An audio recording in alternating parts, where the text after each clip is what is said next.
Que tempo especial temos tido. Queria convidar pastor Davi, pastora Mônica para subirem aqui, a minha esposa também para me ajudar. A minha neta quer ofertar um copo. Vem cá, Davi e Mônica, por favor. Márcia, você pode vir aqui comigo, amor? Ah, tá bom. Ô, irmão, Fábio. Ô, Fábio, vamos tirar uma foto, o Davi quer tirar uma foto nós quatro aqui? Para a gente guardar. Amém. Como é que nós vamos fazer? As duas no meio e nós aqui na lateral? Desculpa aí, irmãos. Obrigado. Amém. Irmãos, o Fábio, ele é membro da Nova Aliança de Londrina e da Nova Jerusalém de Prudente. Parceria. Ele está lá e cá, ele tem casa em Londrina e em Prudente, ele fica lá e cá, né? E a gente está muito feliz porque ele está aprendendo muito lá. Eu acho que ele até está servindo na mídia lá, ele ajuda lá, né? Coisa linda. Obrigado, Fábio, está aí junto, né? Pastor Davi e Mônica, vocês são bem-vindos, né? É uma alegria receber vocês, né? Pastor Davi e Mônica fazem parte da nossa história, né? Esse casal, eles nos acolheram como igreja, como pastores, como filhos lá na Nova Aliança de Londrina. Fernando, Mazé podem testemunhar isso, Gabriel, Carla, que tantas vezes fomos para Londrina. Eu não sei o que aconteceu, mas eles escolheram nos amar, né? Eles escolheram nos amar. Não é difícil, né? Há controvérsias, porque eu sou meio chato. A Márcia, com certeza, é doce, eu sou meio espinhoso. A igreja não diga amém, por favor. Né? Olha lá, tem uns palmeirenses que é duro, sempre tem uns palmeirenses. Né? É duro pastorear esses palmeirenses. Né? Mas Davi e Mônica, eles abriram a casa deles, abriram a igreja deles, e eles nos têm abençoado de uma forma, assim, abundante. Né? A gente tem aprendido com a igreja deles, eles nos servem, e eles nos tratam realmente como filhos espirituais, e nós reconhecemos essa bênção que tem sido andar em aliança com eles. Nossa igreja tem estreitado o relacionamento, temos caminhado em aliança, eles nos receberam como uma igreja que caminha com eles, e nós somos profundamente gratos ao Senhor, viu, Davi e Mônica? E Davi e Mônica estão aqui hoje porque eles vão ministrar à noite na ordenação do Gabriel e da Carlinha, né? E eu me lembro de uma vez que o Davi e Mônica estiveram aqui, talvez não se lembrem, mas eles conheceram alguns, acho que o Samuel, a Priscila, talvez, que estavam por aí, e o Gabriel estava como sempre, né, correndo aí, cuidando das coisas da igreja. Aí o Davi e Mônica falaram: cadê você não tem outro filho, cadê o Gabriel? Né? E eles estavam lá na minha salinha, a gente estava tomando um lanche lá, né? A gente preparou um lanchinho lá para eles. Aí eles chamaram o Gabriel, né? O Gabriel veio correndo, não lembro se a Carlinha foi também, lá na minha sala, e ali o Senhor usou a vida deles para liberar uma palavra sobre a vida do Gabriel, de que ele seria um pastor e que Deus estava... Então Deus usou a vida do Davi e da Mônica para confirmar isso, que vai acontecer hoje à noite na vida do Gabriel, porque Deus faz essas coisas, né? E Deus criou essa conexão, então nós fizemos questão de trazer o Davi e Mônica, queríamos a Mônica também, ela está com um monte de neto também, estava difícil para vir, eles têm 7 netos, eu tenho 6 mais 1 na Priscila. Priscila está aí? Aqui, a minha filha sempre gerando alguém, né? A Laura não veio? A Laura está na salinha, essa é a Lívia, e tem não sabemos o nome, Luísa já vindo aí, deu 7. Né? E eu acho que eu vou ganhar de você, porque a Isa está esperando, tem até a 8ª. A Isa está esperando? Mas o Gabriel está na fila de adoção, vai vir uma menininha. Vai vir 8-8. Vamos encher o mundo de filhos. Né? E a Priscila, da 8-8. Né? Novos começos aqui. Estamos esperando daqui a alguns meses chega a nossa netinha adotada aí, vai ser uma bênção. E a Priscila, se Deus quiser, vai ter 5, né, Pri? Não, né? Ela não quer mais. Não dá mais conta, né, Pri? Amém. Então, Davi e Mônica são essas pessoas queridas que nos adotaram e têm nos abençoado demais da conta. Então, é uma honra tê-los aqui. Eles estão numa jornada maluca, eles estavam em Portugal, depois foram para a Itália, chegaram para uma conferência na igreja deles, eu estive no sábado lá agora, passado. Aí estão com visitas, deixaram as visitas lá e vieram para estar com a gente aqui. E a gente se sente feliz por eles disporem esse tempo, né? Amém? É uma alegria recebê-los e vocês recebam eles assim com muita alegria. Amém, pessoal? Ele vai falar do livro aí. Quer falar alguma coisa, amor? Eu disse aqui para a Mônica que é uma honra tê-los aqui. Eles são assim muito ocupados, vocês não têm ideia. E reservar um tempinho aqui para a gente é muito especial. É muito especial. Obrigada, viu? Amém. E à noite, né, vai ter mais um pedaço da Nova Aliança aqui com a gente. Paulinho, da banda Drops, a banda Drops inteira, né? Essa música que nós cantamos aí, ele é o Senhor da igreja, nós vamos ouvir na versão original. Eles vão, se bem que a nossa turma representou bem, né? Representou bem, mas vai ter o Paulinho e a banda Drops aqui. Se eu fosse você, não perdia. Vai ser um culto da ordenação do Gabriel. E o que o Espírito Santo tem colocado no meu coração, que essa noite, de maneira bem particular, vai haver uma liberação de Deus. Uma mudança, assim, sabe essa estação que nós estamos... Eu estou profetizando e declarando há muitos anos aquilo que está lá em Isaías 52, 54, até eu já esqueci, 54, 2 e 3, amplia essa tenda, estica as cordas, firma as estacas, porque os vossos filhos ocuparão as cidades abandonadas, e essa noite, isso vai ser liberado. E a unção do Gabriel e da Carla, não é sobre eles, eu queria que vocês entendessem isso, não é sobre eles, é sobre uma geração que vem com eles. Olha, o Gabriel cresceu aqui na igreja com uma geração. Fernando e Mazé foram líderes de jovens dele, pastorearam eles por muitos anos, né? E a gente tem caminhado junto. Mas tem um punhado de gente que, Diego e Milena está aí, Gabriel Nascimento está aí, e tem um punhado de gente que anda com o Gabriel. Felipe, cadê o Felipe? Está aí, a Aninha? Estão lá no Geração Criança, aquela moça vestida de leão que passou lá. O Felipe e a Aninha. E um punhado de gente que está nos adolescentes, que está nos jovens. É sobre vocês o que vai rolar hoje à noite. Nós vamos ungir o Gabriel, mas vai vir sobre você. Vocês estão sendo emancipados. Gostei de você que bateu palma, viu? Você vai receber mesmo. E desde quinta-feira esse menino está recebendo. A unção vem sobre todos, porque Deus está liberando essa nova estação. E é uma coisa tremenda que vem pela frente. Amém? Então, vamos orar. Estenda a mão aqui para o Davi, para a Mônica. Senhor, obrigado pelo carinho deles. Nós nos sentimos assim, filhos amados. Negócio impressionante.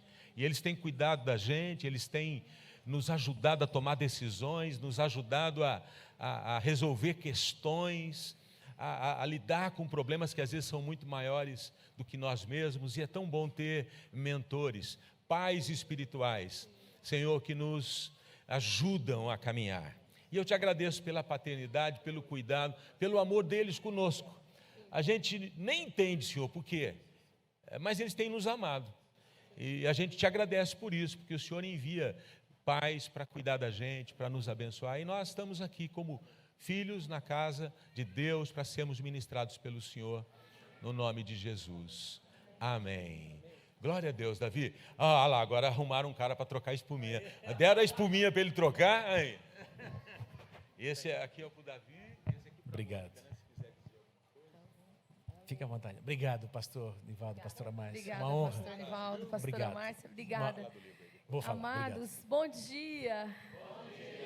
Bom demais estar com vocês, viu? Muito gostoso. Realmente a gente se sente muito em casa, né? Obrigada, viu, pelas palavras.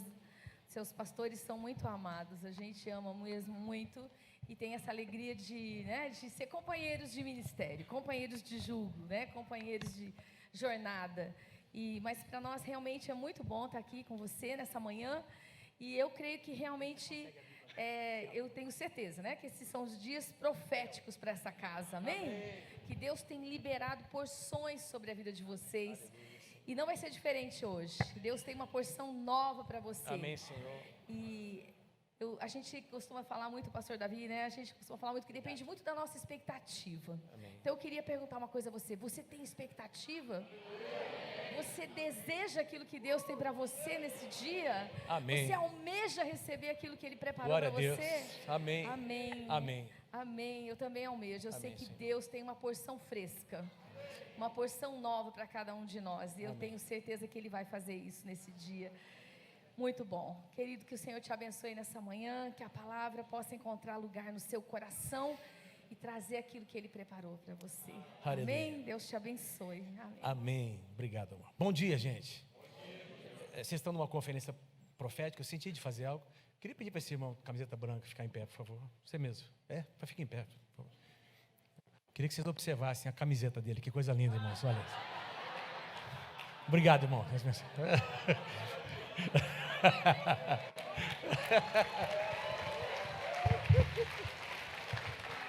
Ó, Deus está movendo nessa igreja, irmãos. Glória a Deus. Eu podia fazer disso o uniforme do voluntariado da igreja. O que vocês acham? Você levou um susto, né, irmão?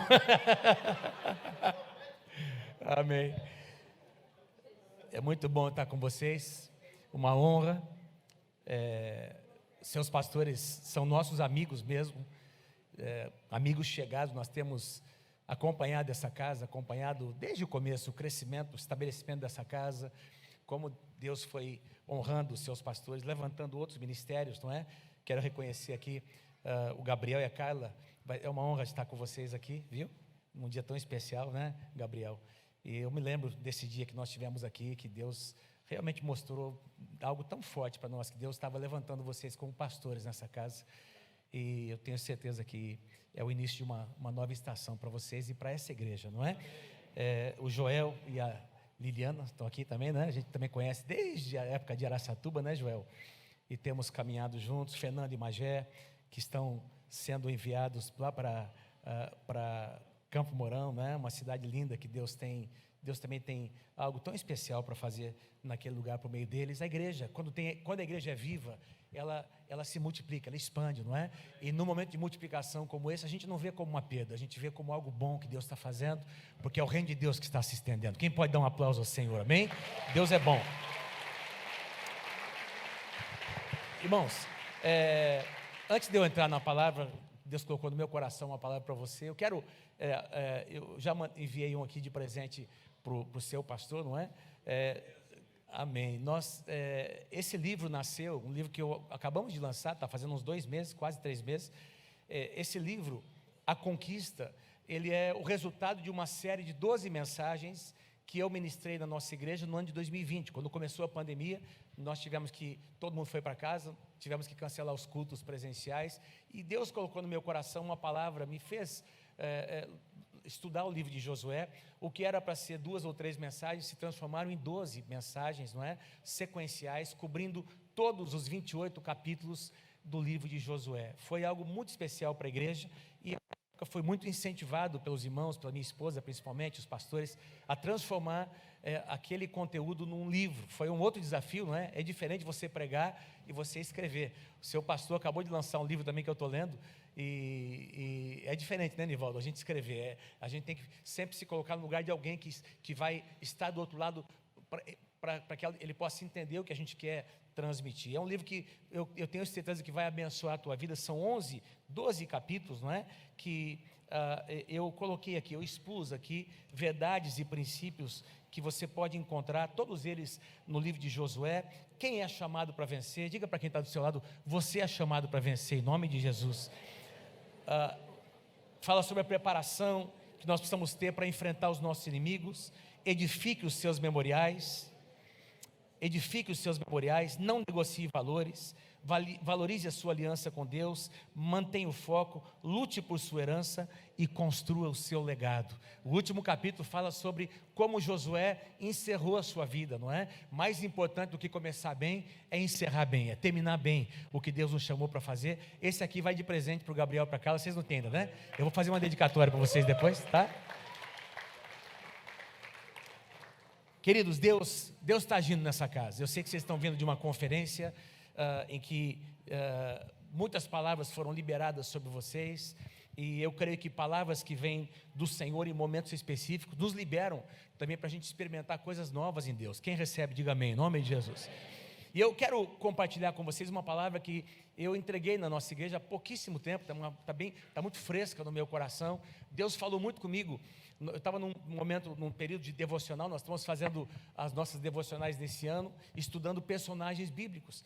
E quando eu comecei a ler no livro de Juízes sobre a história de Gideão, Deus falou algo ao meu coração que eu estava lá todo o tempo nas Escrituras, mas de repente esses princípios saltaram aos meus olhos. Eu nunca tinha ouvido alguém pregar, ministrar sobre isso, e talvez até tenha ministrado, mas talvez até você já tenha ouvido, mas para mim foi uma verdade, uma revelação que Deus trouxe. E o tema da mensagem é esse: trombetas, vasos e tochas. Trombetas, vocês conseguem colocar aí para mim, por favor? Eu passei para o pessoal, eu passei as anotações para vocês aí, não é? Enviei para aquele rapaz, enviei por e-mail, tem lá o título e as passagens bíblicas, tá? Diga assim comigo: trombetas. Vamos lá, bem forte: trombetas, vasos e tochas. Vocês já vão entender o que é que significa isso.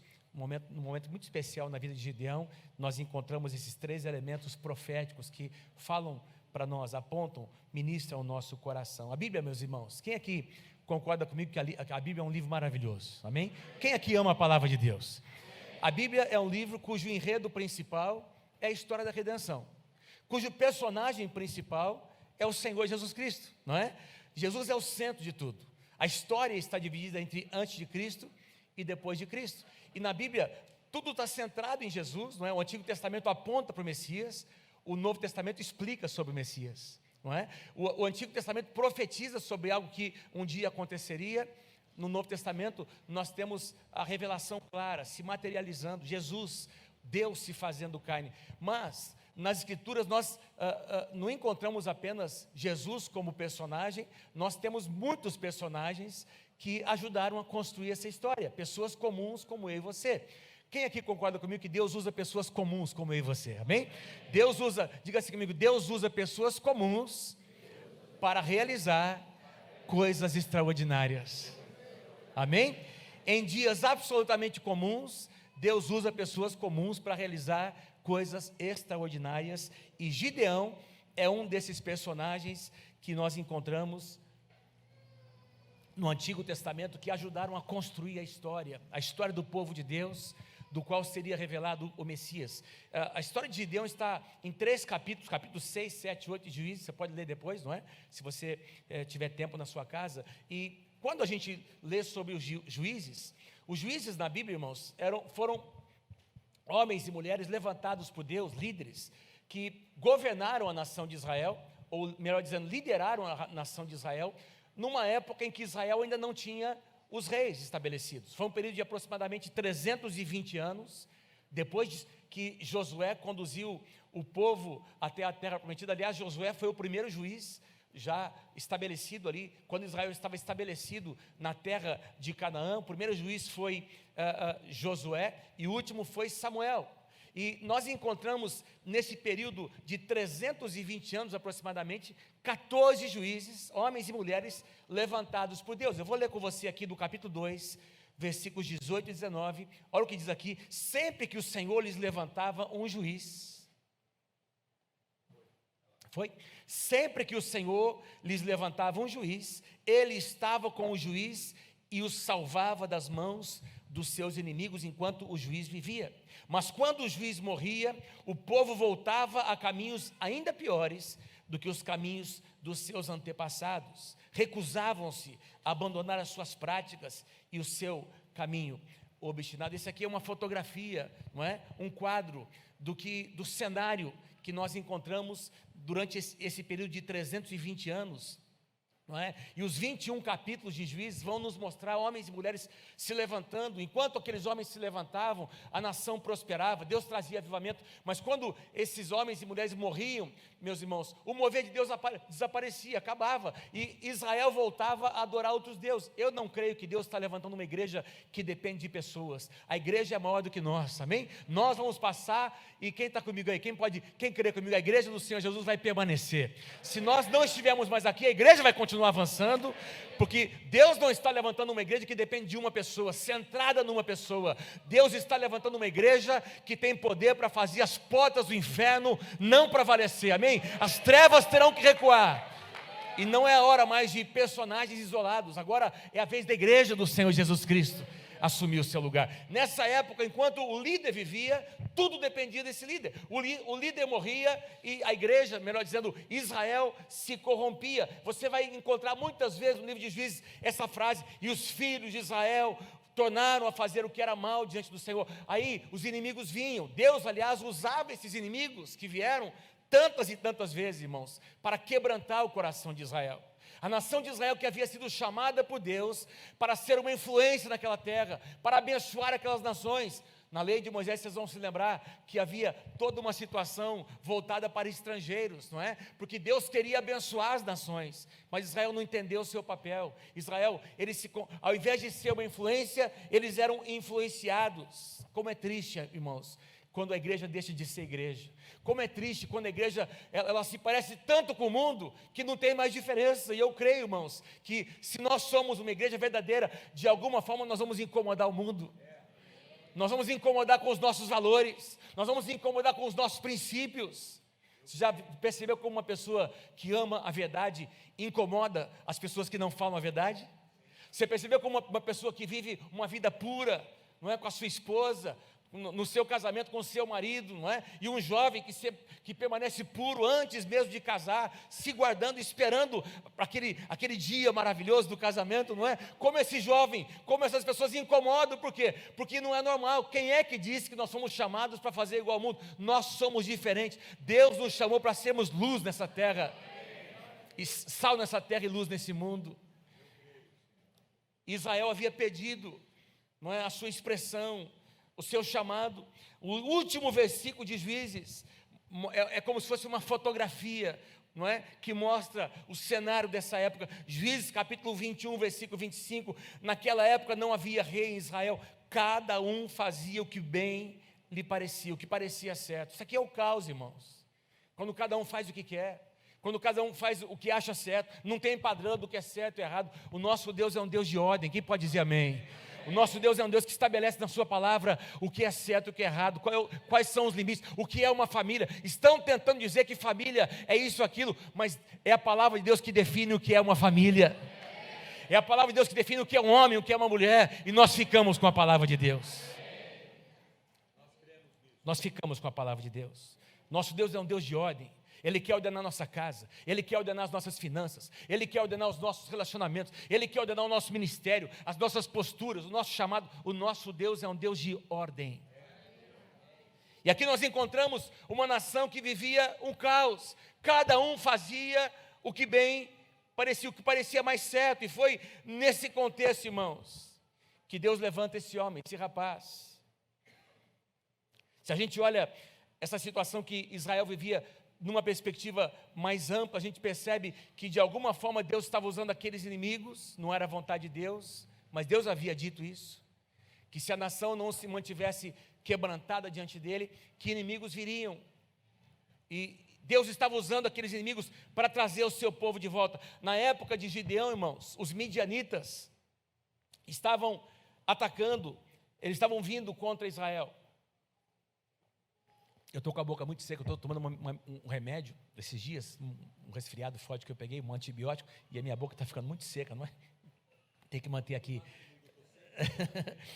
Essa medicação está ressecando bastante.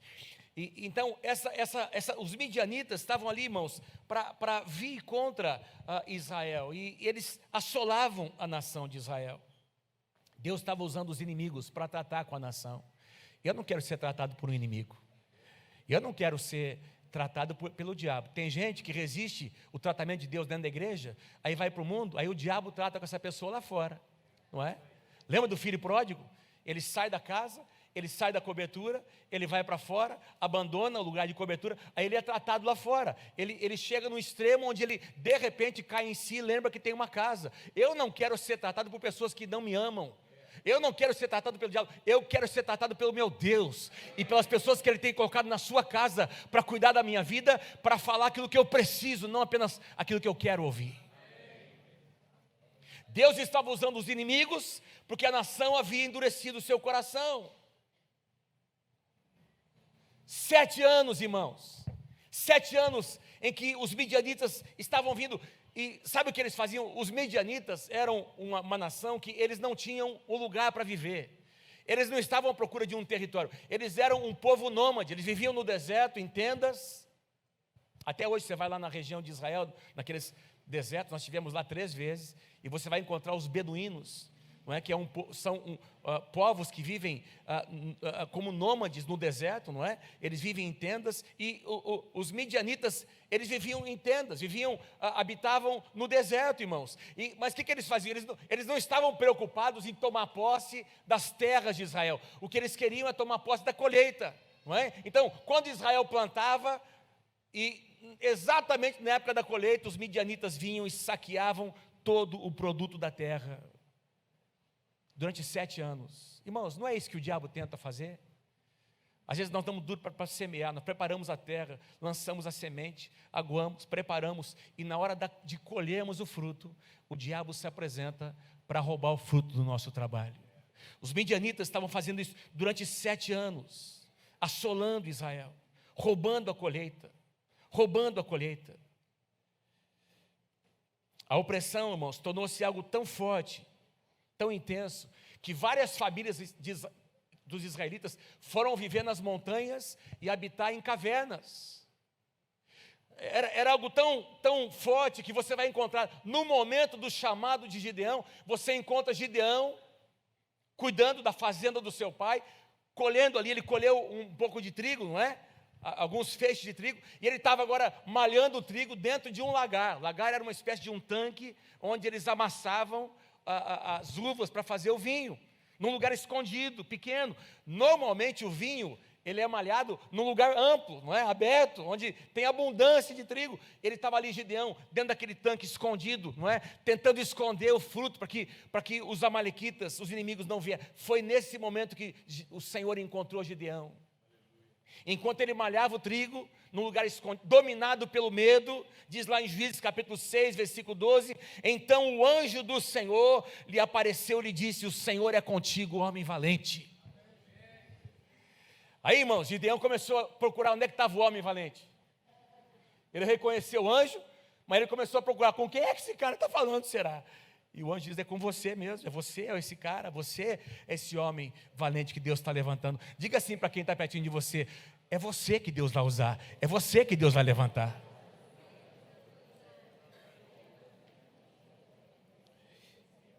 Aí você percebe Gideão relutando com o seu chamado, como vários homens de Deus na Bíblia, não é? Como Moisés e tantos outros, Jeremias, relutando, eu não passo de uma criança, Senhor, eu sou muito pequeno, eu sou menor da minha casa, a minha casa é menor da minha tribo, a minha tribo é a menor das tribos de Israel, quem sou eu? Deus diz, é você que eu quero usar, é você que eu estou capacitando. Aleluia. Deus não escolhe pessoas prontas, Deus escolhe pessoas disponíveis para serem capacitadas. Não é? Deus não está à procura de pessoas já prontas. Agora eu estou pronto. Não, Deus escolhe pessoas que têm um coração disponível para ser trabalhado por Ele. Aí Gideão, como ele diz lá, você vai ler, não tenho tempo, ele começa a conversar com Deus, eu ouvi falar do que estava acontecendo, eu ouvi falar dos milagres que aconteceram, desde a época que Israel foi liberto do Egito. Ele começa a conversar com um anjo aqui, o anjo do Senhor, anjo com letra maiúscula, letra A, que refere-se a uma teofania, uma aparição do próprio Deus. Então, Gideão está conversando com o próprio Deus. Alguns sugerem que talvez fosse o próprio Jesus, numa cristofania, conversando com Gideão, alguns intérpretes. Ou seja, ele está ali no diálogo com Deus, como aconteceu com alguns personagens na Bíblia, e dizendo, houve uma época, eu ouvi falar dos milagres, situações. E aí Deus disse para Gideão, eu quero usar a tua vida. Eu quero que você tenha as tuas experiências. E ele começa agora a provar Deus, irmãos. Pega lá o novelinho de lã, põe para fora, depois ele troca. Eu quero que fique molhado só o novelo. Eu quero que fique molhado de orvalho só a grama em volta e o novelo fique seco. Ele começa, porque ele precisava ter as suas experiências com Deus. Cada um de nós precisa ter as suas próprias experiências. Me lembro uma ocasião, nós éramos ainda crianças na nossa igreja, e a igreja em Londrina nasceu debaixo de um mover de cura, de libertação, e uma senhorazinha chegou na igreja, lá na época da tenda, não é? Hoje eu fui aqui ver a tenda de vocês, lembrei da nossa época da tenda, só que lá não era assim o chão bonito, não era uma tenda tão bonita como essa, né? Era uma lona bem rústica, não é? O chão era de terra batida, não é? Aqueles bancos de madeira, e eu me lembro dessa irmãzinha, irmã Maria, chegou na igreja, endemoniada, possessa, irmãos. Essa irmãzinha baixinha, magrinha, e ninguém segurava essa irmã, ela tinha uma legião de demônios. Eu lembro dos diáconos segurando, meu pai expulsando, chamando ali os pastores, os diáconos para ajudar, e aí orando, intercedendo, e foi uma luta, uma batalha espiritual, não é? E aí, o que aconteceu? Aquela irmã entrou num processo de libertação, e parte desse processo, meu pai, o que ele fez? Trouxe essa irmã para dentro da nossa casa. Meu pai era doido, trouxe a irmã Maria para dentro da nossa casa, e eu tenho essa imagem na minha mente, da irmã Maria deitada numa cama, e aí meu pai e minha mãe orando, jejuando, e meu pai chamou os 4 filhos, eu devia ter meus 8, 9 anos de idade, o Samuel tinha 11, 12 anos, a Velma 6 anos de idade, e eu e meu irmão Jonas, gêmeos, né, 8, 9 anos, nós chegamos, e meu pai disse assim, olha, ela precisa ser liberta, nós estamos orando, intercedendo, agora vocês vão orar por ela. E eu me lembro da gente, as crianças, a gente colocar as mãos, impõe as mãos, põe aí, e meu pai dando cobertura, ora por ela, não é? Ela vai ser liberta pela oração de vocês, e nós como crianças, nós oramos, nós intercedemos, e nós vimos aquela mulher, aquela irmã ser liberta pelo poder de Deus. Isso desencadeou a salvação de toda a sua casa, toda a família se converteu. Eu não esqueço desse fato, porque foi uma experiência pessoal que eu tive, irmãos. Eu vi o meu pai falar, eu vi o meu pai ser usado por Deus para libertar tantas pessoas, mas naquele dia, com 8 anos de idade, eu tive a minha própria experiência. Gideão começou a ter as suas próprias experiências no seu caminhar com Deus. Depois dessas provas que ele coloca, irmãos, Deus diz assim para ele, eu quero que você vá no campo do seu pai. O pai de Gideão não era um homem que dava um bom exemplo para ele. Tinha edificado lá um altar a Baal, que era o principal deus dos cananeus, e um poste ídolo, a deusa Aserá. Essa deusa Aserá, que era muito conhecida naquele meio, diz que nas festividades, nos sacrifícios, havia orgias sexuais, havia sacrifícios de crianças. Era uma coisa terrível. E o pai de Gideão tinha lá um poste ídolo na sua própria propriedade, um altar que ele tinha edificado ao deus Baal. Deus disse, olha, começa dentro da sua casa, vai lá, destrói aquele poste ídolo, destrói aquele altar. Gideão vai lá, faz isso, Gideão obedece. Em seguida, ele edifica um altar ao Senhor, ele oferece um sacrifício ao Senhor, ele restaura o altar. Irmãos, e Deus começa a fazer algo impressionante na vida de Gideão. Naquele dia em que ele constrói esse altar, ele deu um nome para esse altar. Ele diz assim, a partir de hoje esse altar vai se chamar Jeová Shalom. O Senhor é a minha paz. Diga assim, Jeová Shalom. O Senhor é a minha paz. E aquele altar ficou ali como um memorial. No lugar do altar a Baal, estabeleceu-se então um altar ao Deus de Israel. Irmãos, a partir daquele dia, Gideão tornou-se uma pessoa conhecida, porque ele teve a coragem de afrontar, tanto que produziu uma reação nas pessoas que moravam próximas daquele lugar, que ofereciam sacrifícios a Baal. Houve uma reação imediata, e eles deram um nome diferente. Gideão, o nome Gideão significa lenhador, um homem do campo, um homem simples, rude. E agora eles deram um novo nome para Gideão. De hoje em diante ele vai se chamar Jerubaal, que significa que Baal contenda contra você. Você mexeu no reino das trevas. Agora Baal vai contender contra você. Irmãos, enquanto você não incomoda o reino das trevas, ele vai deixando você levar a sua vidinha. Mas quando você começa a se posicionar, Satanás vai se levantar contra você, mas ele vai se levantar para cair em nome do Senhor Jesus. Ele vai se levantar para ver você se tornar um homem e uma mulher vitoriosa diante dele. Jerubbaal, o seu nome foi mudado. A partir daquele dia, irmãos, a fama de Gideão espalhou-se por todo Israel. Ele tornou-se uma pessoa reconhecida.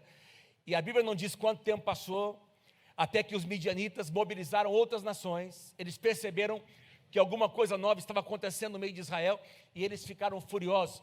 Olha o que diz aqui, Juízes capítulo 7, versículo 12, os midianitas, os amalequitas e todos os outros povos que vinham do leste, haviam se instalado no vale, eram numerosos como nuvens de gafanhotos, assim como não se pode contar a areia da praia, também não se podia contar os seus camelos. Nós estamos falando aqui de talvez centenas de milhares de pessoas, armadas. Eles perceberam que agora alguma coisa estava acontecendo na nação de Israel, e eles se voltam, eles vêm contra Israel. E agora, irmãos, Gideão, que é um homem que já tem a sua liderança reconhecida, ele começa a mobilizar Israel. Deixa eu passar bem rápido, eu não vou ficar nesse ponto, não é? Ele consegue mobilizar 32 mil soldados. 32 mil soldados contra algumas centenas de milhares, não era muita coisa, mas era alguma coisa. Era alguma coisa, isso mostra já a capacidade de liderança de Gideão. E ele vem apresentar isso diante do Senhor. Senhor, consegui mobilizar 32 mil. O que é que Deus disse para Gideão? Gideão, tem muita gente aí. Tem muita gente, Gideão. Tem gente mais. Se vocês ganharem, se vocês vencerem, isso foi o que Deus disse, se vocês vencerem essa batalha com 32 mil, vocês vão achar que foi a força de vocês. Vocês vão achar que foi o braço de vocês. Tem muita gente. Bom, passaram por um processo de seleção lá. De 32 mil, baixou para 10 mil. E de 10 mil, quando o Gideão apresenta os 10 mil, Deus diz a mesma coisa. Tem muita gente, Gideão. De 10 mil cai para 300. Diga assim comigo, 32. Faz assim comigo, 32 mil. Vamos lá, todo mundo. 32 mil, 300. Gente, 300 é menos de 1% dos 32 mil. Sabe o que isso mostra para mim e para você? Deus não precisa de muita gente para realizar o que Ele quer fazer na face da terra. Uma outra lição que nós aprendemos, Deus não depende de nós. Deus é Deus. Quando Deus resolve agir, Ele age. Ele usa quem quer, do jeito que Ele quer, no tempo que Ele quer. Ele capacita, Ele levanta, Ele unge, Ele aumenta a medida da graça, da sabedoria, da unção, do poder, da influência, e Ele realiza a sua obra, porque Ele não depende da obra de homens. Aleluia. Mas Ele nos dá o privilégio de participar em parceria com Ele. Deus não precisa de nós, mas nos dá o privilégio de nós participarmos do projeto dele, que é o mais maravilhoso da face da terra, que se chama a Igreja do Senhor Jesus. Naquele momento em que Deus diz, eu vou usar os 300, Gideão não estava, ele entra numa crise, irmãos. Eu acho que eu também entraria, Nivaldo. Pô, eu arrumo 32 mil, não é? Aí Deus diz, não, tem muito, e baixa para 300, e aí Deus diz, com esses 300 você vai vencer aquelas centenas de milhares. Gente, eu acho que eu entraria numa crise.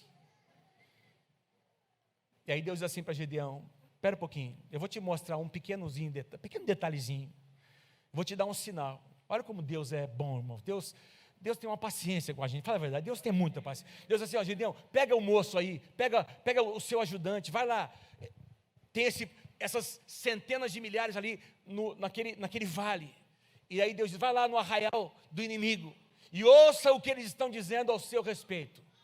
Gideão pegou aquele moço, eles foram lá escondidos naquele arraial, onde estavam aquelas centenas de milhares de soldados, as suas tendas armadas, e quando ele se aproxima, ele ouve a conversa de 2 soldados. Um tinha acabado de acordar, irmãos, e eu tive um sonho, contando para o seu amigo, eu tive um sonho, e o que significa isso? O cara estava em crise, qual que é o sonho que você teve? Eu vi um pão de cevada, muito grande, descendo das montanhas, e vindo aqui nesse vale, e destruindo todas as nossas tendas. Jesus é o pão da vida. Jesus é o pão que desceu do céu. Eu vi um pão de cevada descendo das montanhas e arrasando com o nosso arraial. O outro soldado disse: certamente Deus nos entregou nas mãos de Gideão.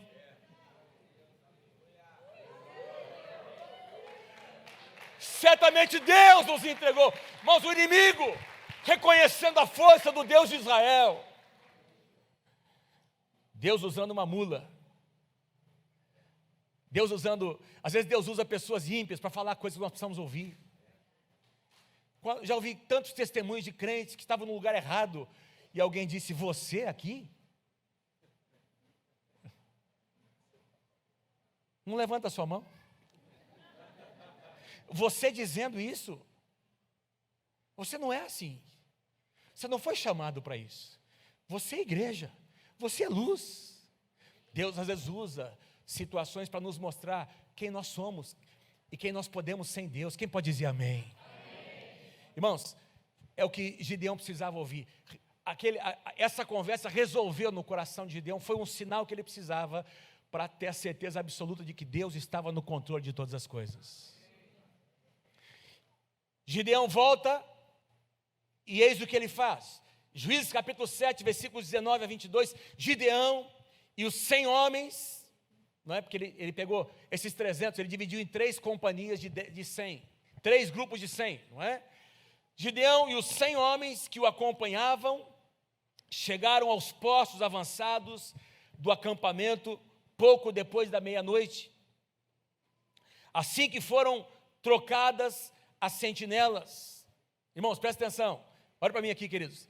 3 grupos de 100, então Gideão está aqui com esse grupo de 100, tem mais um grupo lá com alguém liderando, tem um outro grupo de 100 lá nas montanhas. Então, aqui no vale tem essas centenas de milhares de soldados inimigos. Lá nas montanhas, nas colinas, Gideão separa 3 grupos de 100. E olha o que ele faz, olha o que acontece, irmãos. Então, tocaram as suas trombetas e quebraram os jarros, os vasos que tinham nas mãos. As 3 companhias tocaram as trombetas e despedaçaram os jarros, empunhando as tochas com a mão esquerda e as trombetas com a mão direita, e gritaram a espada pelo Senhor e por Gideão. Cada homem mantinha a sua posição em torno do acampamento, e todos os midianitas fugiram correndo e gritando. Quando as 300 trombetas soaram, louvado seja o nome do Senhor, o Senhor fez que em todo o acampamento os homens se voltassem uns contra os outros com as suas próprias espadas.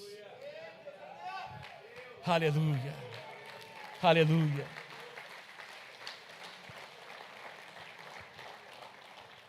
Diga assim, uma trombeta. Vamos lá, bem forte, uma trombeta, um vaso e uma tocha. Vamos lá, de novo. Uma trombeta, um vaso e uma tocha. Eu estou olhando aqui nessa manhã, simbolicamente, para os 300 de Gideão. E eu estou aqui para dizer que Deus tem colocado na mão de cada um de vocês uma trombeta, um vaso e uma tocha. Ei, você entende? Deus está colocando nas suas mãos uma trombeta, um vaso e uma tocha.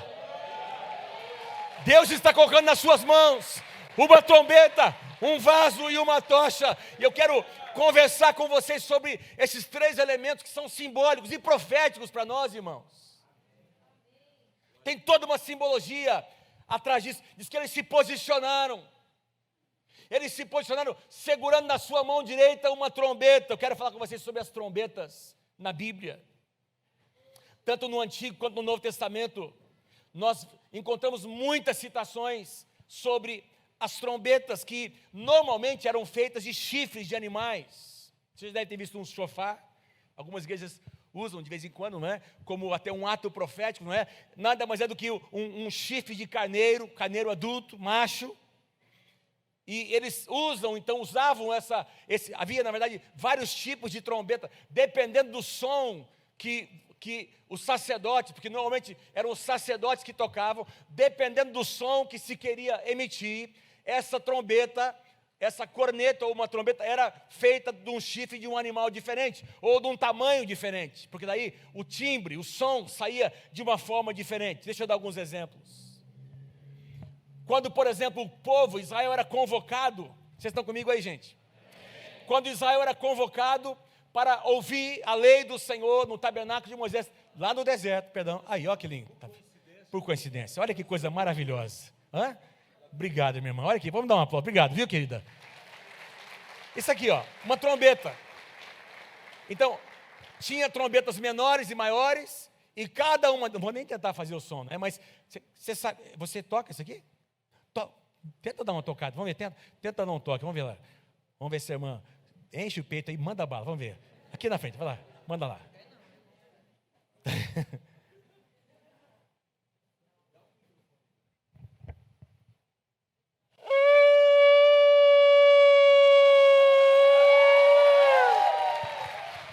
Que coisa maravilhosa!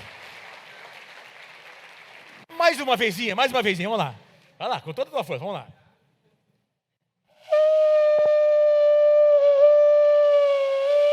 Amém! Glória a Deus! Obrigado, querida. Havia trombetas de tamanho... Fala, querido, fala. Ontem à noite? Uau! Amém. Profeta, tá vendo? Nem sabia disso. Então, você tinha então trombetas de tamanhos diferentes que emitiam sons com timbres diferentes, não é? Por exemplo, quando Moisés convocava, havia uma santa convocação para eles ouvirem a lei. De vez em quando acontecia isso. Então, era dado, os sacerdotes tocavam as trombetas, era um tipo de toque. Quando aquele tipo de toque era feito, era emitido, todas as tribos sabiam que era uma convocação de Deus para ouvir a palavra. Quantos aqui creem que Deus está nos convocando para amar a palavra de Deus? Havia um som profético convocando para ouvir a lei, para anunciar quando um novo rei era estabelecido. Em diversas situações você vai encontrar no Antigo Testamento que quando o novo rei subia ao trono, tocava-se a trombeta em Israel. Em qualquer lugar que um israelita estivesse, sabia então, por causa daquele toque, que o novo rei havia subido ao trono. Quando houvesse algum perigo iminente, por exemplo, nas muralhas ali de Jerusalém, não é? Tinham aquelas torres de vigia, que nós encontramos alguns profetas falando como Abacuque, não é? Dizendo que ele subiu da torre de vigia. É um quadro daquela muralha que havia ao redor de Jerusalém, e essas sentinelas ficavam ali vendo se os inimigos, quando aparecia algum inimigo, eles tocavam a trombeta. Era um toque que dizia para os moradores da cidade, para os soldados: olha, os inimigos estão se aproximando. Era um toque específico.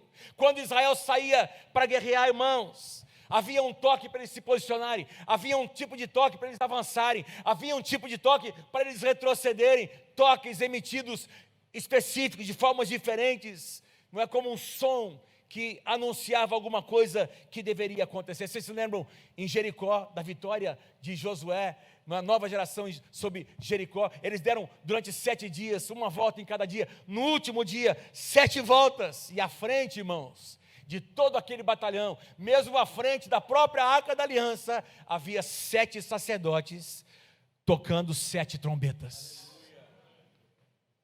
E nada aconteceu até que os sacerdotes tocassem as suas trombetas. Quando aqueles sacerdotes tocaram as suas trombetas, todos os soldados israelitas começaram a clamar o nome do Senhor, e as muralhas caíram diante deles. No Novo Testamento nós encontramos 7 anjos tocando 7 trombetas, cada um deles uma trombeta diferente. Temos lá as 7 igrejas, que são um quadro do que está acontecendo, do que Deus quer fazer nos nossos dias. Não tenho tempo para isso, mas a passagem mais linda, o contexto mais lindo está em 1 Coríntios, capítulo 15, quando Paulo está descrevendo, irmãos, o que vai acontecer na segunda vinda do Senhor Jesus. Paulo diz assim: vai haver uma voz de comando. Quem dá a voz de comando? Deus tem, Deus Pai.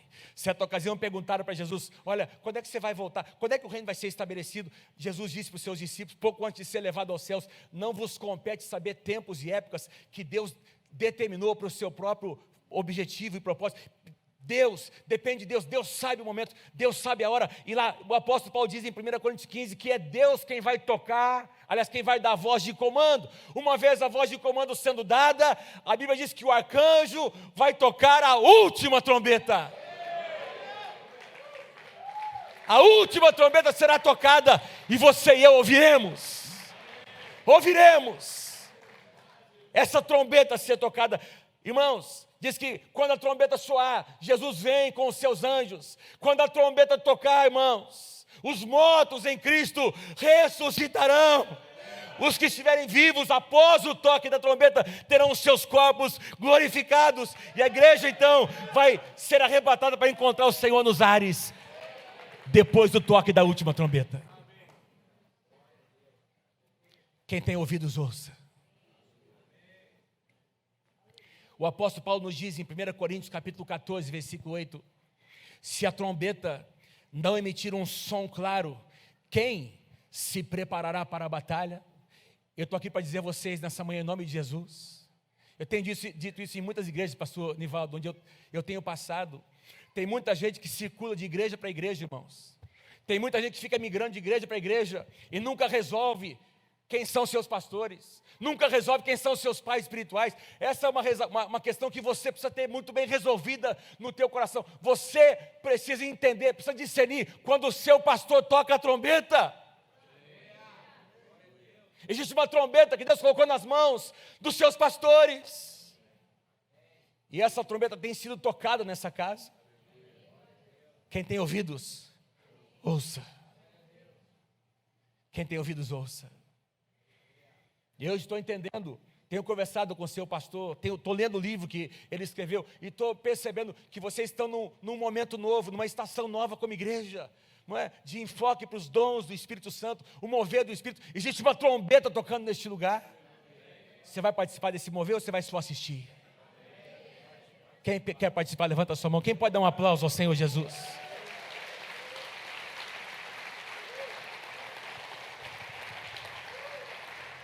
Deixa eu trazer para o aspecto mais pessoal. Sabe que na sua casa, você precisa ser um homem, principalmente estou falando aqui com os sacerdotes, o homem, você que é marido, você precisa tocar a sua trombeta na sua casa.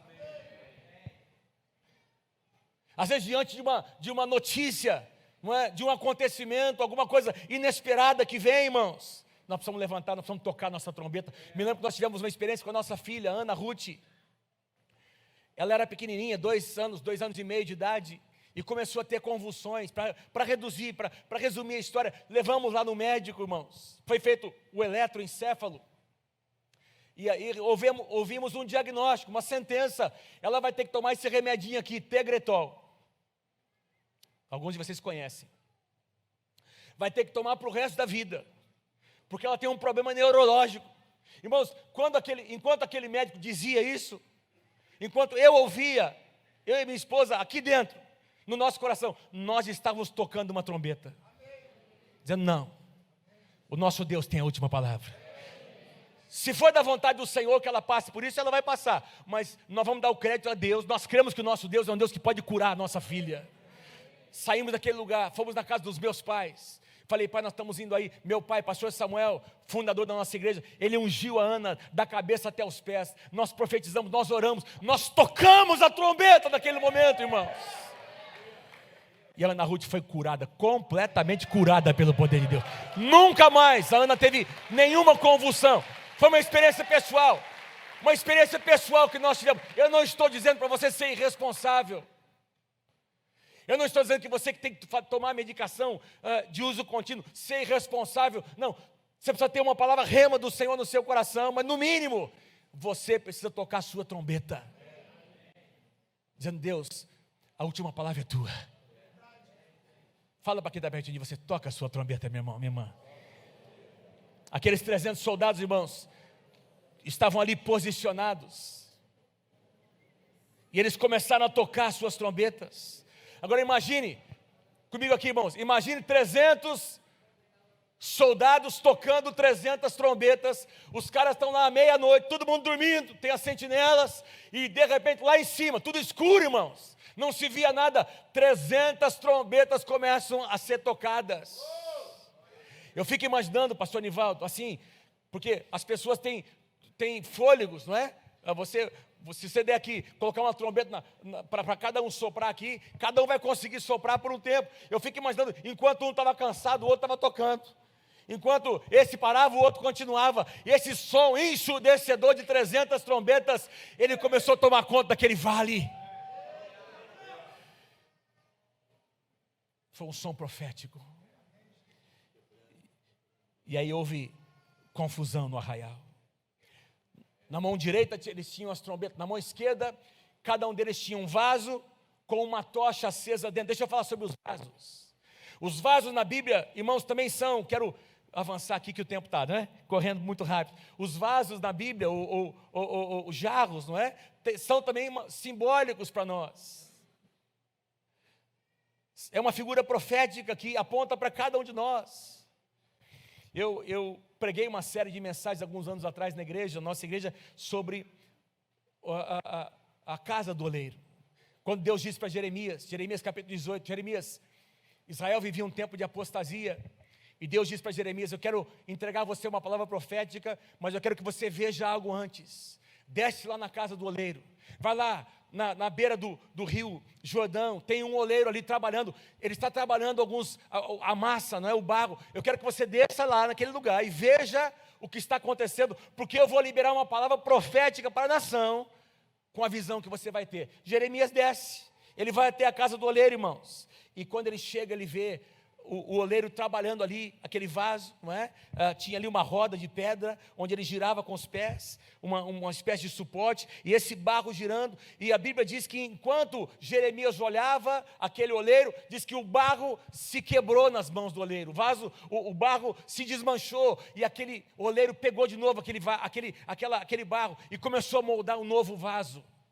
Começou a fazer uma nova peça, e aí Deus libera essa palavra para Jeremias, Jeremias capítulo 18, versículos 5 e 6, então o Senhor dirigiu-me a palavra, ó comunidade de Israel, será que eu não posso agir com vocês como fez este oleiro? Pergunta o Senhor, como o barro nas mãos do oleiro, assim são vocês nas minhas mãos. Como o barro nas mãos do oleiro, assim são vocês, igreja Jerusalém, aqui na cidade de Presidente Prudente, assim são vocês nas minhas mãos. Aleluia. Aleluia, Senhor. Aleluia. Guarda uma coisa que eu vou dizer a você, irmãos, presta atenção. Se tem uma coisa que Deus não suporta, é um coração altivo. Se tem uma coisa que Deus não suporta, é um coração que de repente se acha, que começa a pensar que Deus precisa mais de mim do que eu dele. Irmãos, se o vaso não for quebrantado, a tocha não vai aparecer. O vaso precisa ser quebrado para que a luz apareça. Então aquelas tochas estavam dentro daqueles vasos. Diz que, eu não sei como eles fizeram, eu não sei nem como eram esses vasos, se eles tinham alguma alça, mas estavam ali tocando as trombetas, e aí, ao comando de Gideão, aqueles vasos foram quebrados. Quebrantados. Há duas maneiras, irmãos, e aqui fala de um coração quebrantado. Há duas maneiras de nós experimentarmos quebrantamento no nosso coração.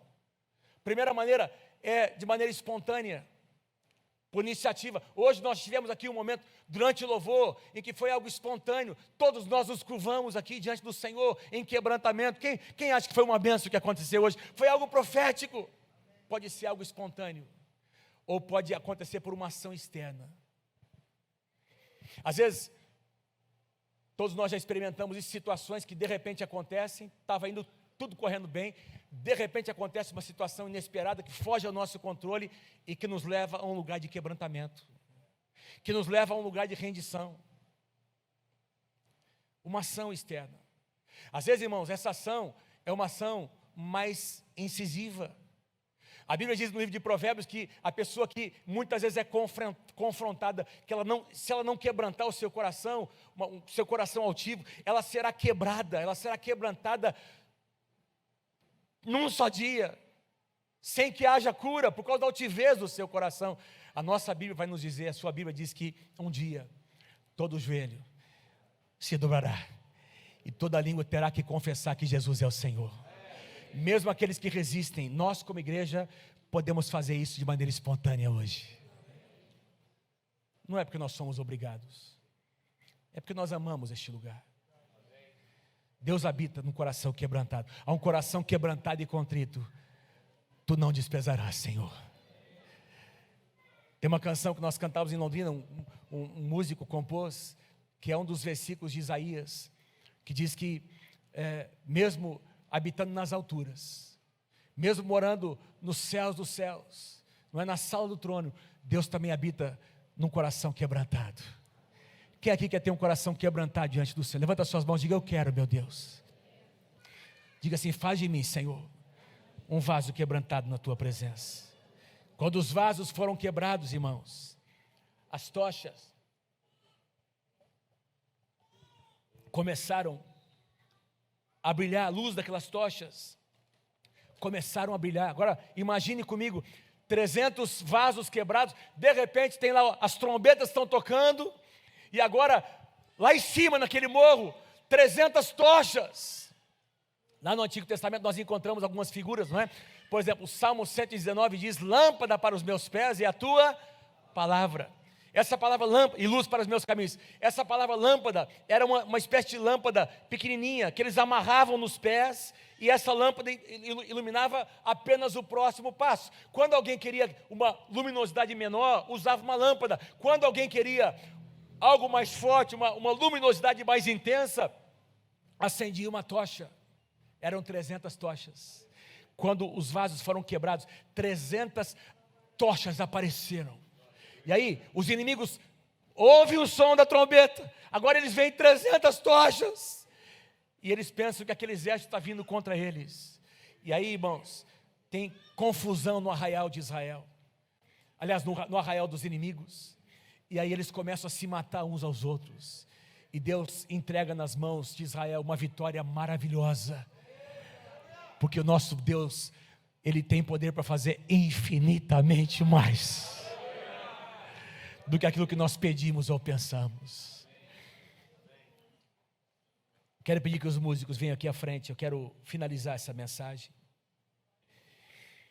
Aleluia. Naquela batalha, irmãos, naquele dia, ao comando de Gideão,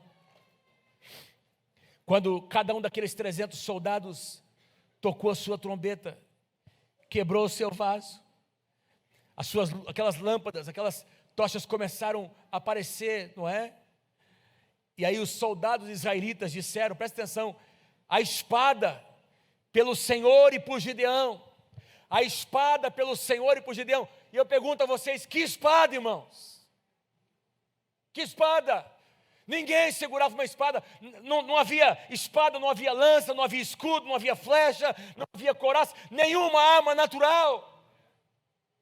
Mas a espada do Senhor, a espada de Deus, trouxe a vitória para Israel naquele dia. As nossas armas não são naturais, 2 Coríntios capítulo 10. As armas da nossa milícia não são naturais, mas são poderosas em Deus para destruir fortalezas, anulando sofismas e todo conhecimento que se levanta contra o poder de Deus. As nossas armas não são naturais. Diga para alguém pertinho de você: as suas armas não são naturais, meu irmão. Presta atenção. As suas armas são espirituais e são poderosas em Deus. Mas para isso tem que acontecer o quebrantamento do vaso. O último versículo, aliás, tem mais 2 versículos que eu quero deixar com vocês. 2 Coríntios capítulo 7, aliás, capítulo 4, versículo 7. 2 Coríntios capítulo 4, versículo 7. Presta atenção, olha o que Paulo diz: mas nós temos este tesouro em vasos de barro, para mostrar que o poder que a tudo excede provém de Deus e não de nós. Quem pode dizer amém? Diga assim: eu tenho um tesouro aqui dentro desse vaso. Bate assim no teu peito: eu tenho um tesouro, eu carrego um tesouro aqui dentro desse vaso, e esse tesouro é a presença de Deus, esse tesouro é a glória de Deus. Eu quero ler com você os últimos 2 versículos. E eu quero pedir que você se coloque em pé, porque nós vamos profetizar uns sobre os outros. Esse versículo está em Isaías. Isaías capítulo 60, versículos 1 e 2. Eu vou ler primeiro, depois vocês vão ler comigo. Dispõe-te, resplandece, porque vem a tua luz, e a glória do Senhor nasce sobre ti. Pois eis que as trevas cobrem a terra e a escuridão os povos, mas sobre ti, homem e mulher de Deus, aparece resplendente o Senhor, e a sua glória se vê sobre ti.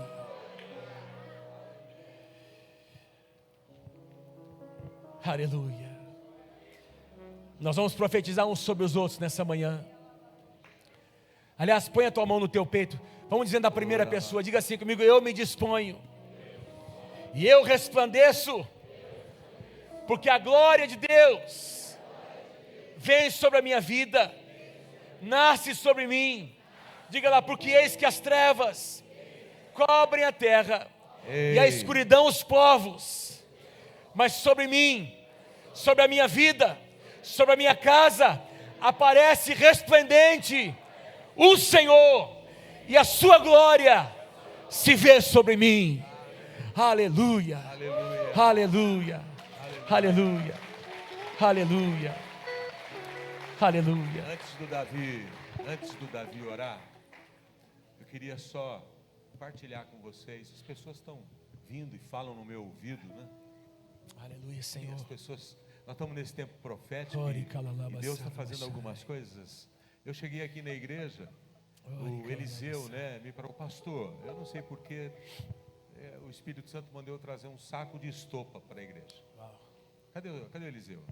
Eu falei para ele: cadê o saco de estopa, irmão? Saco de estopa é arrependimento, é quebrantamento. O Davi falou aqui que o vaso precisa ser quebrado.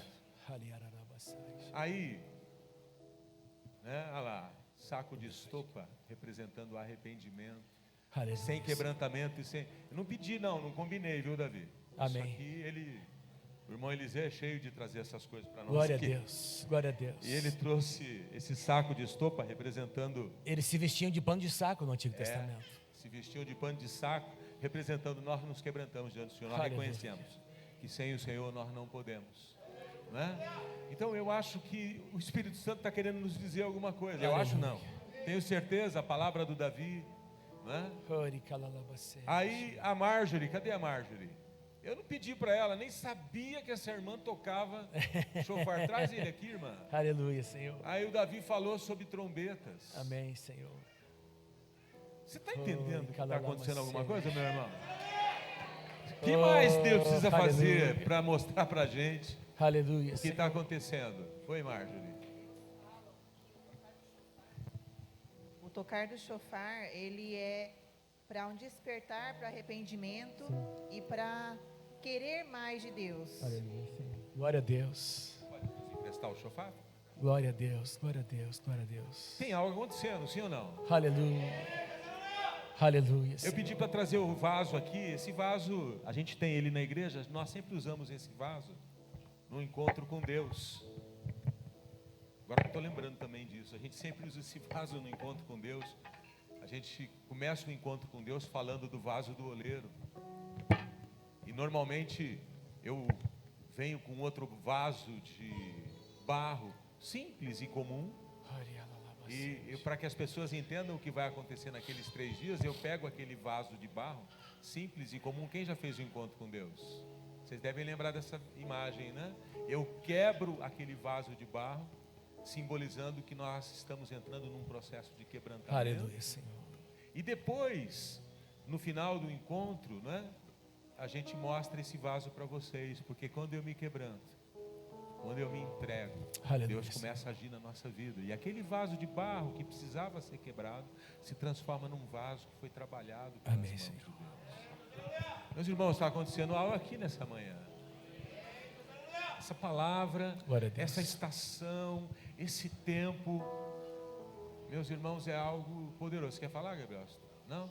É algo poderoso que Deus está fazendo. Deus está nos convidando para o quebrantamento. Deus está nos desafiando para isso.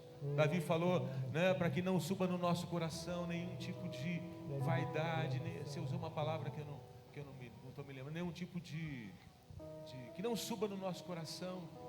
Aquilo que Deus vai fazer é por Ele. Amém. Não é? O que o Davi falou é 300, não é? Aleluia, Senhor. Esse texto de Gideão.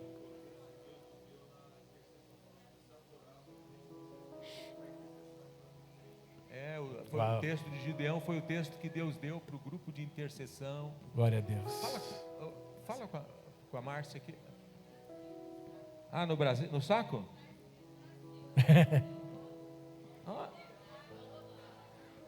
Está escrito Brasil. Né? Deus está fazendo algo na nossa nação. Você crê nisso? Amém. Esse ano é decisivo para o Brasil. Você crê nisso? É decisivo no Brasil. Né? E nós não vamos desistir do sonho de Deus. E nós estamos aqui no interior de São Paulo, né? No Ana Jacinta. Nós não sabemos o que Deus vai fazer. É um pãozinho de cevada, mas é de Deus. Amém. E Deus vai fazer alguma. Você está entendendo o que está acontecendo aqui ou não? Amém. Estava ali no louvor, né? Não sei em que momento que foi a música, e o Senhor falou assim: se prostra diante de mim, né? E eu me prostrei e comecei a ter dores de parto. E o Senhor falou assim: quero todas as coroas nos meus pés. Todas as coroas que eu colocarei sobre a cabeça de vocês, não é de vocês. Eu quero todas elas nos meus pés. E eu coloquei ali a minha, né, coroa representando a da igreja. E Ele falou: vocês só vão vencer se todas as coroas ficarem nos meus pés. E o Espírito Santo gerou isso em mim ali, no louvor, em quebrantamento. E agora, né, tudo desenrolando. A glória dele. Nós queremos, Senhor, mesmo entregar as nossas coroas diante do Senhor, porque a glória é do Senhor, não a nós, não ao nosso conhecimento, não aos nossos dons, não aos nossos talentos, não às nossas capacidades, não também porque oramos tanto tempo, né, e agora tudo está acontecendo. Não. A glória do Senhor, a glória do Senhor, e nós depositamos as nossas coroas nos teus pés nesta manhã, e tudo o que vai acontecer nesse lugar, nós vamos testemunhar. É porque o Senhor fez, grandes coisas, por isso nós estamos alegres, mas é porque o Senhor fez, em nome de Jesus. Você está percebendo, meu irmão? Minha irmã, meu neto Caleb estava sentado ali, no senhor onde ele foi parar. Vocês lembram que a pastora Eliane falou aqui, Davi, na quinta-feira, que ela está sentindo que Deus, nesses 10 anos, assim, Deus vai usar muitas crianças, vai acontecer muitos milagres, eles vão ser usados por Deus, eles vão orar, profetizar. Aí meu neto chegou em mim ali: vô, eu ouvi uma coisa de Deus agora. Eu falei: o que você ouviu? Aí falou: Deus falou comigo que eu vou ser usado para curar pessoas. Tem 9 anos. Orei por ele, confirmei, e ele vai começar a fluir nisso com o tempo, no tempo de Deus. Nossos filhos serão usados pelo Senhor. Aleluia. Deus está querendo. Olha, mais claro, meu irmão. Glória a Deus. Davi, eu tinha que falar isso porque... Não, fica aqui comigo. É isso aqui, tudo Amém. que Deus está querendo mostrar para nós. Fica aqui comigo, pastor. Né? Eu queria... Deus está nos dando, né, a oportunidade de viver essas coisas novas. E nós seremos uma igreja quebrantada, uma igreja que ama e serve o Senhor, cuja glória é dele, tudo é para ele. Senhor, nossa vida é tua. Amém. No nome de Jesus. Aleluia. Nós cremos, Senhor. Nós cremos, Senhor. Nós não vamos duvidar, Senhor. Nós não vamos duvidar, Senhor. Nós vamos nos humilhar diante de Ti.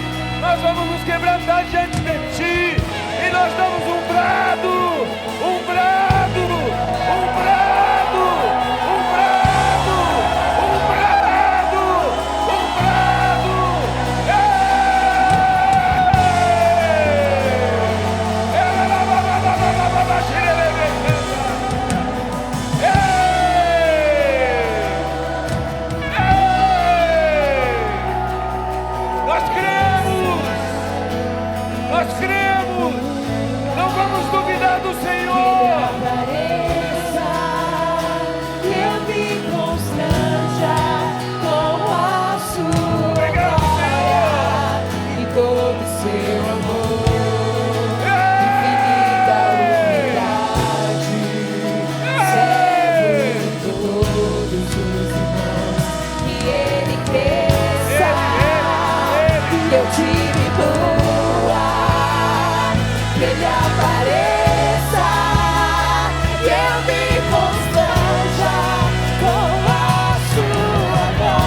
quero só dizer uma coisa a vocês nessa manhã. Põe para mim lá, por favor, o último slide, que tem um resumo da mensagem, por favor. Eu não sei se a gente poderia dar as mãos. Será que a gente pode dar as mãos? Se você ficar constrangido, não precisa. Mas se você puder dar as mãos para quem está do seu lado, fica aqui, pastor Anivaldo. Isso é o que Deus está dizendo para você nessa manhã.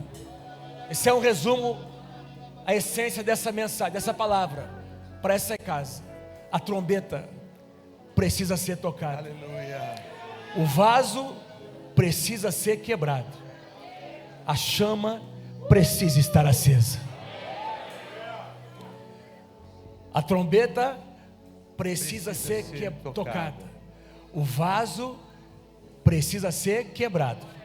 A chama precisa estar acesa. Aleluia. Note que essas 3 ações são ações que os soldados, que os 300 fizeram. Irmãos, presta atenção.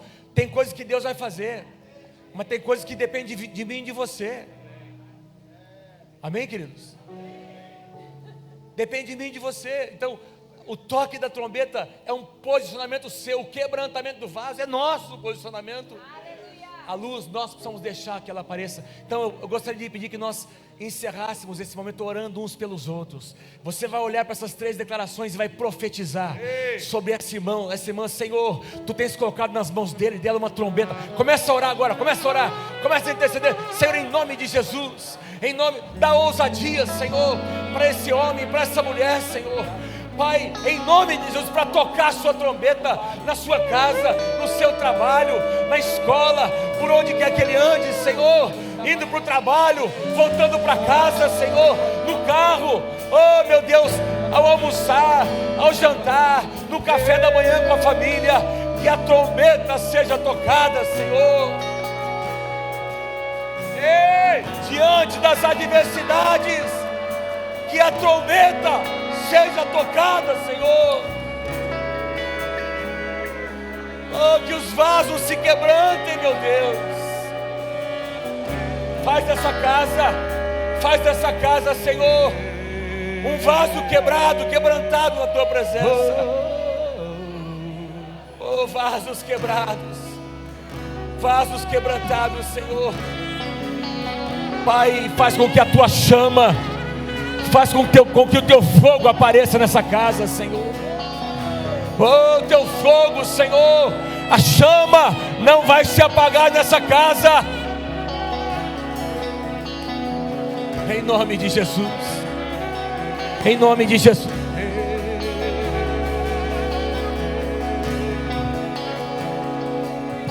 Nós não vamos desistir. Começa a orar.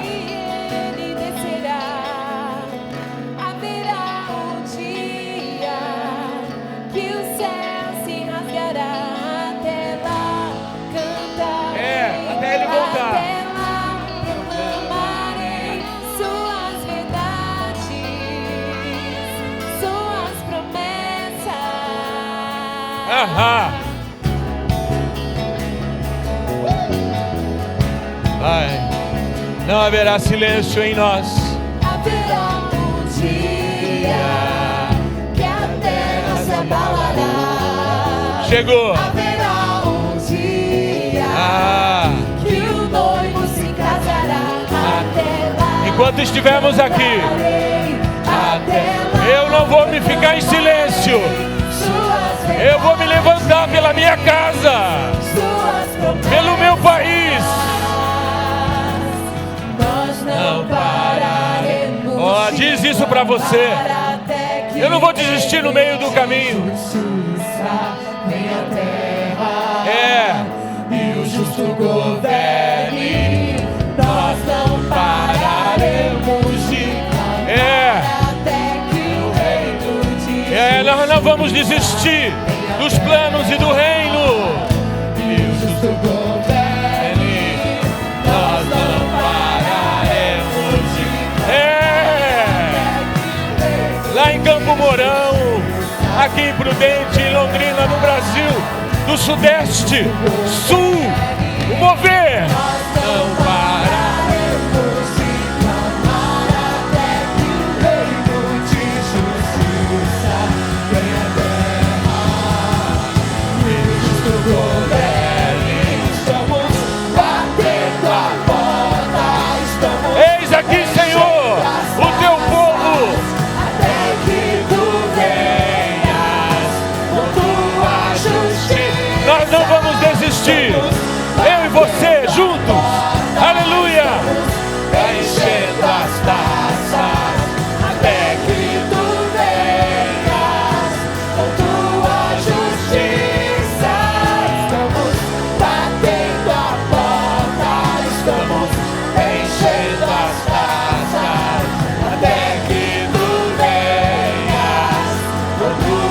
justiça.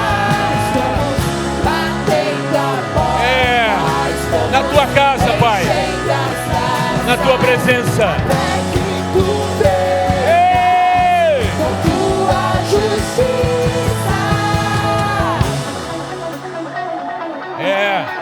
Cadê o seu brado? Cadê o seu brado? Cadê o seu brado de vitória, irmão? Cadê o seu brado?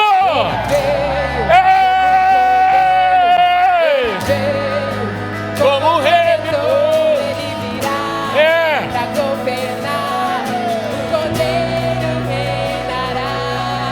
Ele veio como um cordeiro. quem é como Jesus? Ele veio como um redentor. Ele virá pra governar. Quem? O Cordeiro reinará. Ele veio como um cordeiro. Ele veio como um redentor. Ele virá pra governar. O Cordeiro reinará. Ele veio como um cordeiro. Vai quebrando. Quebram as cadeias. O Brasil é do Senhor. O Brasil é do Senhor. O Cordeiro reina. Ei! Estamos batendo a porta. Estamos enchendo as taças até que tu venhas com sua justiça. Estamos batendo a porta. Estamos enchendo as taças até que tu venhas com tua justiça. Vem sobre o Brasil.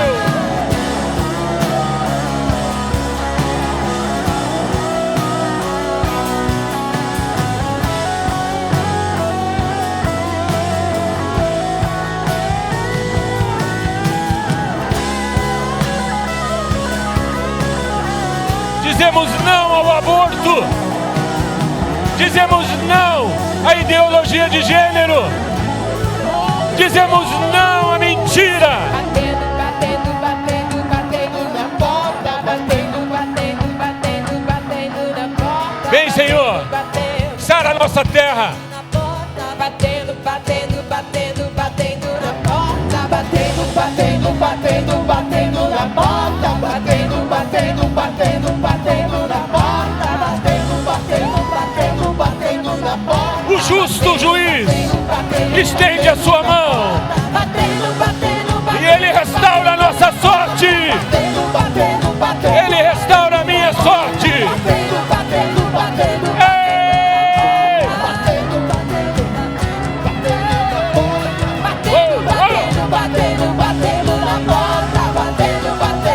Resistir. As trevas não podem resistir. Estamos batendo a porta. Estamos enchendo as taças até que tu venhas com tua justiça. Estamos batendo a porta. Estamos enchendo as taças até que tu venhas com tua justiça. Nós não pararemos de clamar até que o reino de justiça venha à terra e o justo governe. Nós não pararemos de clamar até que o reino de justiça venha à terra e o justo governe.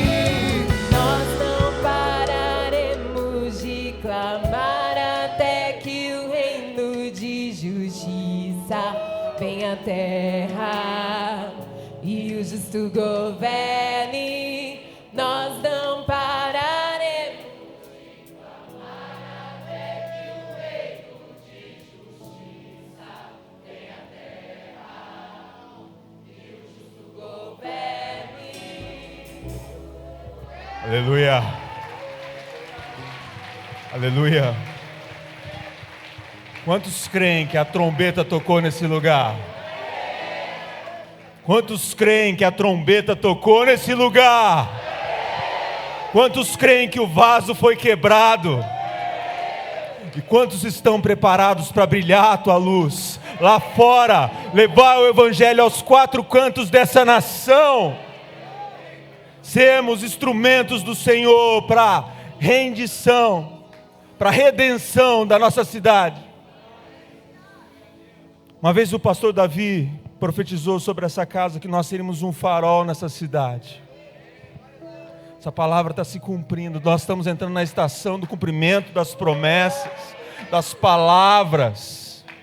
E nós vamos ser a luz que vamos dissipar as trevas na nossa cidade. Nós vamos ser o som que vai tocar e vai mudar a atmosfera espiritual da nossa cidade. Deus está colocando isso muito forte no meu coração, que o som que sair, a trombeta que vai ser tocada nesse lugar, vai ressoar na cidade, e o ambiente espiritual da nossa cidade vai mudar. Nós vamos ver igrejas fortes na nossa cidade, nós vamos ver igrejas mudando, influenciando a nossa cidade, a Bíblia sendo referência de moral, a Bíblia sendo referência ética, políticos vindo procurar na igreja conselhos. Eu creio que o som que está sendo liberado é de transformação, de renovação, de mudança. Nós vamos mudar a nossa cidade, porque o Senhor está tocando a trombeta, porque o vaso está sendo quebrado e a nossa luz vai brilhar lá fora, em nome de Jesus. Em nome de Jesus. Você pode aplaudir ao Senhor. Oh, Jesus. Oh.